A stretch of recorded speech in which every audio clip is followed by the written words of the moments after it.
आरंभ है श्रीमंदिर सिंहद्वार गुमुटरी रूपा छाउनी काम। केवल सिंहद्वार गुमुट नुहे रत्न भंडार को जगी रही भंडार लोकनाथंक मंदिर द्वार प्रभा और खिलण भी रूपा रहिबो। 6 फुट उच्च एवं 3.5 फुट चौड़ार एही द्वार नुआ सौंदर्य पाइबो। आसंता 2 मास मध्यरे काम आरंभ करबाकू लक्ष्य रहिछि। सेहिपरि मदन मोहन श्रीदेवी भूदेवींक समेत दोलगोविंद आदि ठाकुरंकर 7टी प्रभा को रूपा छाउनी करबाकू प्रस्तुति चलाइछि श्रीमंदिर प्रशासन।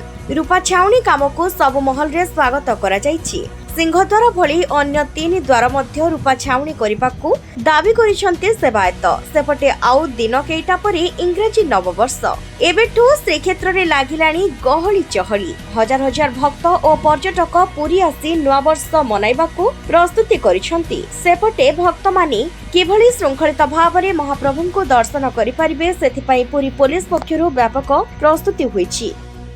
सुंदरमय कार्य करा जाय श्रीमंदिर भितर 3 गोटी द्वार रूपा करा जाय पारे मध्य सिंहद्वार किछि दिन पूर्व रूपा करा जायतिला। वर्तमान महाप्रभुଙ୍କର सिंहद्वार गुमुट मध्य रूपा कार्य करा जाउछि। या अति आनंदर कथा। समस्त हाथ सहयोग मते करते मंदिर सौंदर्य पई यह करा जाउछि एवं समस्त भक्त माने विश्वर बहुत मंदिर रूपा रे मध्य कार्य करा जायछि। तो महाप्रभु जगन्नाथଙ୍କର मंदिर सौंदर्यकरण पई सिंहद्वार रूपा कार्य आरंभ करा जायछि। अति सुंदर कार्य किंतु जेहेतु यह महाप्रभुଙ୍କର रथयात्रा समय जीवा आसबार रास्ता प्रशासक ताको दृष्टिगोचर कर महाप्रभुर किपरि कौन प्रकार शरीर आघात कि सेवा जो रहती पहंडी समय से शरीर कौन प्रकार आघात न हो दृष्टि रखी यह सौंदर्यकरण कार्य करने अति आनंद।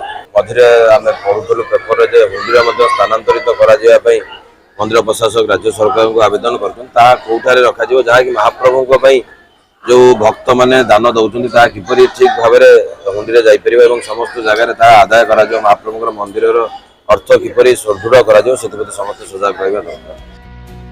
ब्यूरो रिपोर्ट संचार लाइव।